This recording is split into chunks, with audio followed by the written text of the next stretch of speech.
Hello प्यारे बच्चों, आप कैसे हैं? उठो जागो, आलस्य का परित्याग करो और श्रेष्ठ लोगों के पास चलकर ज्ञान प्राप्त करो। विजयी बनो, शक्तिशाली बनो। इसी आशा और विश्वास के साथ आइए, आपका संस्कृत हिंदी क्लासेज में स्वागत है। मैं D Lal, lecturer, GRB inter college Rath Hamirpur Uttar Pradesh से। आज आपको कक्षा 12 यूपी बोर्ड उत्तर प्रदेश माध्यमिक शिक्षा बोर्ड के द्वारा निर्धारित खंड का गद्य भाग है।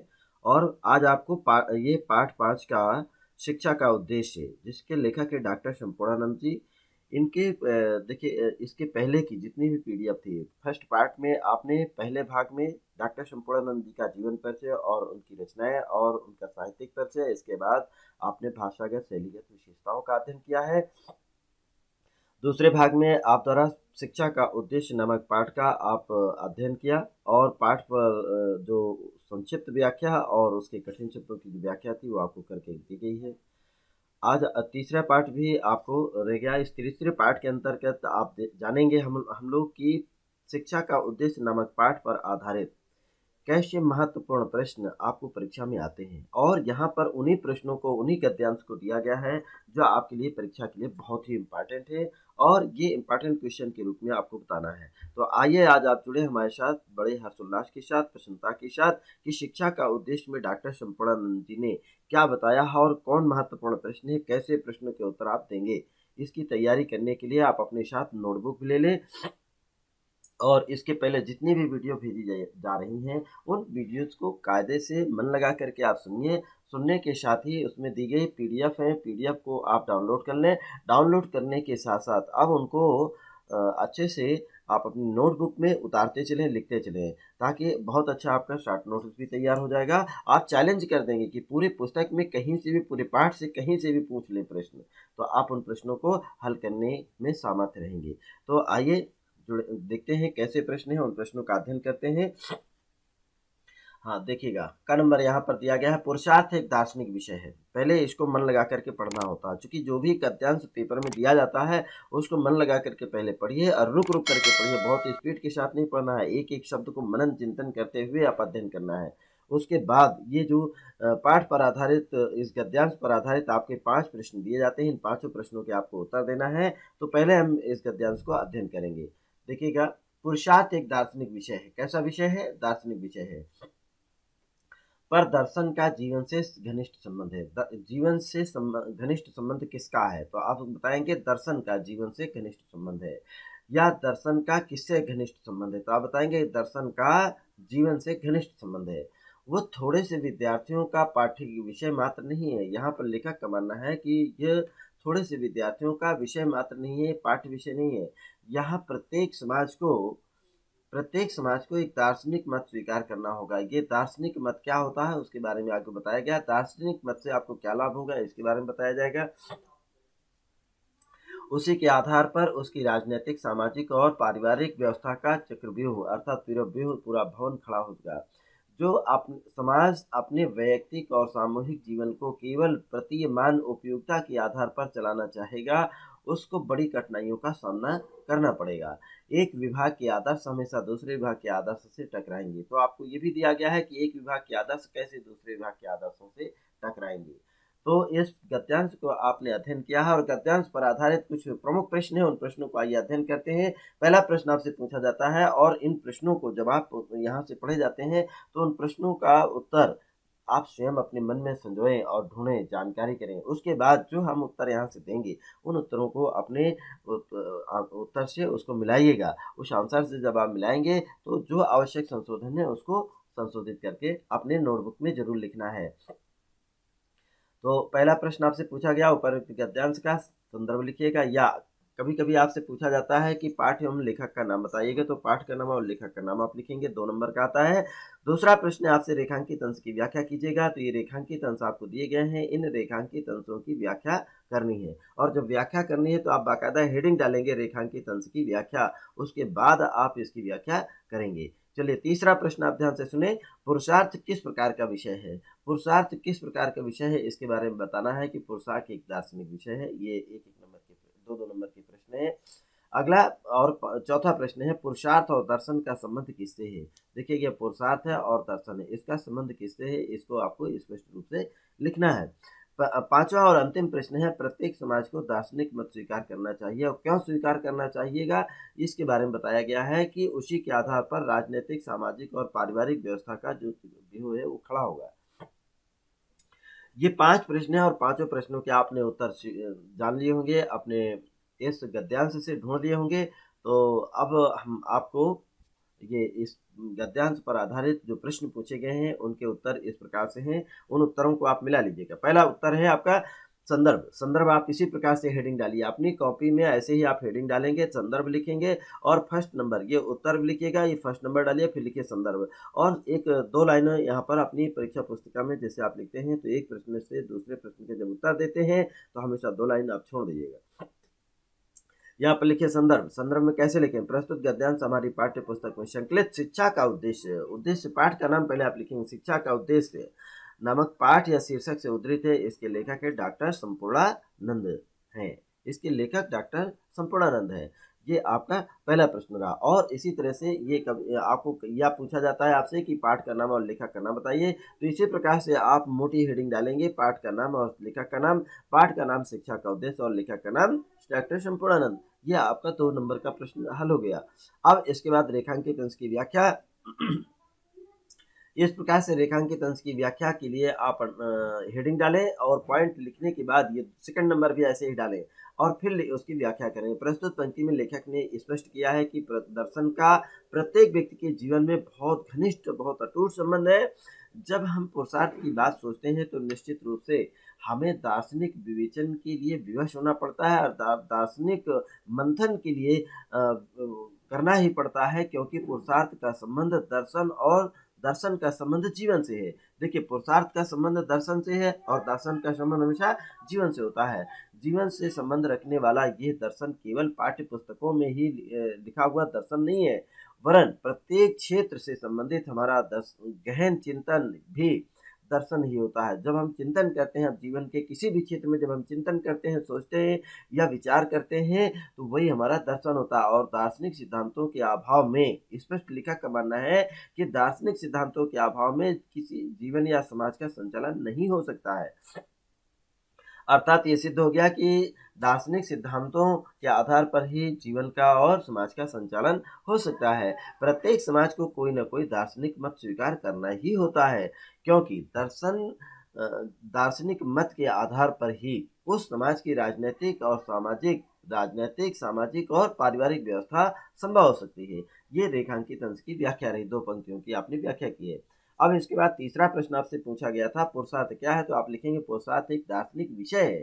चौथा प्रश्न आपसे पूछा गया था कि पुरुषार्थ का संबंध किससे है? तो आप बताएं पुरुषार्थ का संबंध दर्शन से और दर्शन का संबंध जीवन से है।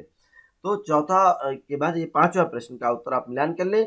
आप इसी प्रकार से 5वां नंबर डालें और यहाँ पर लिखेंगे प्रत्येक समाज को दार्शनिक मत स्वीकार करना ही होता है। आप यहाँ पर देखिएगा दोनों के बीच में एक लाइन छोड़ दिया करें, जब भी आप लिखते हैं, टॉपिक डालते हैं, तो एक लाइन छोड़ दें इसमें। तो ये चौथे और 5वें के बीच में भी इसी प्रकार से एक लाइन छोड़ दें, तीसरे और चौथे के बीच में एक लाइन छोड़ें और यहाँ पर भी इसी प्रकार हेडिंग डालें, थोड़ा सा दूर दूर। बहुत अच्छी राइटिंग बना करके इसको सजा करके लिखना है। अर्थात ये क्योंकि दार्शनिक मत के आधार पर ही उस समाज की राजनैतिक, सामाजिक और पारिवारिक व्यवस्था संभव होती है। इस प्रकार से आपके 5 प्रश्न के उत्तर दिए गए हैं और 5 प्रश्न के उत्तर में आपको 10 नंबर मिलेंगे। प्रत्येक प्रश्न में के उत्तर में आपको 2 नंबर का, अर्थात ये 5 प्रश्न जो है वो 10 नंबर के होंगे। ये इस प्रकार से आपने अध्ययन किया। आइए कुछ और इम्पोर्टेंट प्रश्न है, उनको भी आप देखिएगा। ये देखिएगा गद्यांश है और गद्यांश को पहले हम इसको अध्ययन करते हैं। कैसे? आत्मा अजर और अमर है और अनंत ज्ञान है। उसमें क्या है? अनंत ज्ञान है। आत्मा कैसी है? अजर है और अमर है। उसमें क्या क्या है? अनंत ज्ञान है, शक्ति है, आनंद का भंडार है। चलिए बहुत अच्छा। और अकेले ज्ञान कहना भी पर्याप्त हो सकता है, क्योंकि जहाँ ज्ञान होता है वहीं शक्ति होती है। बहुत अच्छा प्रश्न देखिए आपसे पूछा जा सकता है कि जहाँ ज्ञान होता है वहाँ क्या होती है और शक्ति कहाँ होती है? तो ये भी तो आप बता सकते हैं, जहाँ ज्ञान होता है वहीं शक्ति होती है और जहाँ शक्ति होती है वहाँ ज्ञान होता है। अर्थात और जहाँ ज्ञान और शक्ति दोनों होते हैं, ज्ञान भी हो और शक्ति भी होते हैं, वहाँ आनंद भी होता है।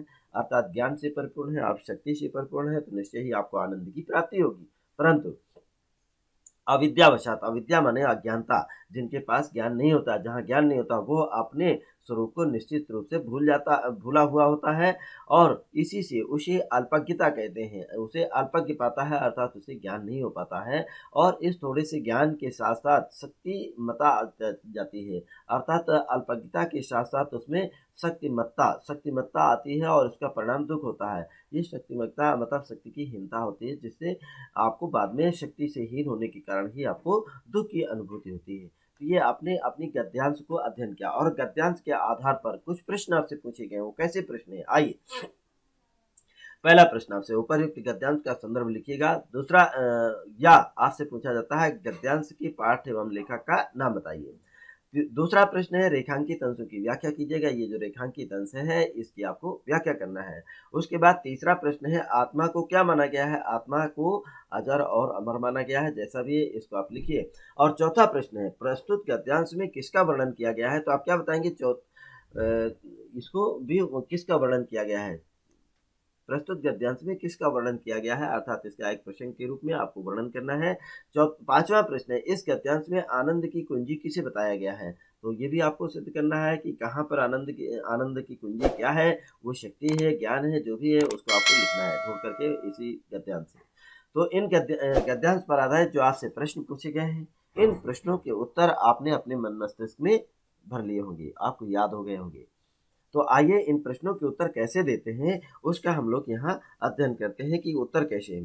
पहले आप देखिए फर्स्ट नंबर, पहले उत्तर डालेंगे, फिर इसके बाद फर्स्ट नंबर लिखेंगे, उसके बाद लिखेंगे संदर्भ। ये हेडिंग डाल दिया, और हेडिंग डालने के बाद इसको मतलब पॉइंट हाईलाइट किया। उसके बाद आप लिखेंगे प्रस्तुत गद्यांश हमारी पाठ्य पुस्तक में संकलित शिक्षा का उद्देश्य। पाठ का नाम क्या है, शिक्षा का उद्देश्य। पाठ अर्थात शीर्षक से लिया गया है या उद्धृत है। इसके लेखक डॉक्टर संपूर्णानंद जी हैं। आपको 2 नंबर का ये संदर्भ हो गया। उसके बाद आपको यदि ये संदर्भ नहीं आएगा तो इस प्रकार से आएगा पाठ का नाम और लेखक का नाम। तो पाठ का नाम शिक्षा का उद्देश्य है, लेखक का नाम है डॉक्टर संपूर्णानंद। इस प्रकार से ये आपको दो नंबर का प्रश्न रहा। अब दूसरा प्रश्न है रेखांकित अंश की व्याख्या कीजिएगा। तो आइए रेखांकित अंश की व्याख्या कैसे करेंगे, देखिएगा ये लिखा है रेखांकित अंश की व्याख्या। आप सेकंड नंबर ऐसे ही डालें, और सेकंड नंबर के बाद आप लिखें रेखांकित अंश की व्याख्या, ये हेडिंग डालेंगे। और उसके बाद आप लिखेंगे पुरातन भारतीय संस्कृति ने अपने लिए जो श्रेयस्कर आधार ढूंढ निकाले हैं, ये सबसे अच्छे जो आधार ढूंढ निकाले हैं, कौन, पुरातन जो प्राचीन हमारी संस्कृति है, उसने अपने लिए, किसके लिए, अपने लिए सबसे अच्छे आधार ढूंढ निकाले हैं। वे आज भी पहले के जितने ही शाश्वत अर्थात सत्य थे, ठीक थे, अच्छे थे, और वैसे ही आज भी श्रेष्ठ हैं। ऐसा ही एक आधार आत्मा के स्वरूप के विषय में ढूंढ निकाला गया था कि आत्मा ना तो कभी बूढ़ी होती है और ना कभी मरती है। बिल्कुल सही, ये ढूंढा गया था और आज भी यथासत्य है। वास्तव में बुढ़ापा मृत्यु शरीर के विषय में है। बुढ़ापा क्या है, वास्तव में जो बुढ़ापा है और मृत्यु ये शरीर के विषय है। शरीर जैसे जैसे परिवर्तित होता रहता है तो ये आना ही आना है, आत्मा को नहीं होता है। ये तथ्य जितना शाश्वत पहले था उतना आज भी है और कल भी रहेगा। ये आत्मा ज्ञान, शक्ति और आनंद का भंडार है। आत्मा क्या है, ज्ञान, शक्ति और आनंद का भंडार है। जो इसके स्वरूप को जान लेता है वही आनंद, सुख और शक्ति से परिपूर्ण हो जाता है। अर्थात आत्मा के बारे में जो जान लेता है वही आनंदित होता है, सुखी होता है और शक्ति से भरा होता है। ये आपने रेखांकित अंश की व्याख्या की है। अब आप देखिए तीसरे प्रश्न का उत्तर मिलान कर लें। आत्मा को क्या कहा गया, आत्मा को अजर और अमर माना गया है। चौथा प्रश्न का उत्तर देखिएगा, प्रस्तुत गद्यांश में आत्मा की अनंत ज्ञान, आत्मा क्या है, अनंत ज्ञान, शक्ति, आनंद के स्वरूप का वर्णन किया गया। किसका वर्णन किया गया, ये आपसे पूछा गया था, तो आपने बताया आत्मा के अनंत ज्ञान, शक्ति, आनंद और आनंद के स्वरूप का वर्णन किया गया है। बहुत अच्छी बात बताई गई है। और पांचवा प्रश्न देखिएगा, पांचवें प्रश्न का उत्तर है प्रस्तुत गद्यांश में आत्म साक्षात्कार को ही आनंद की कुंजी बताया गया है। अर्थात व्यक्ति को आत्म साक्षात्कार करना ही उसके आनंद की प्राप्ति, आनंद की कुंजी कहा गया है। इसके ये आपने अभी पांचों प्रश्नों के उत्तर देखे।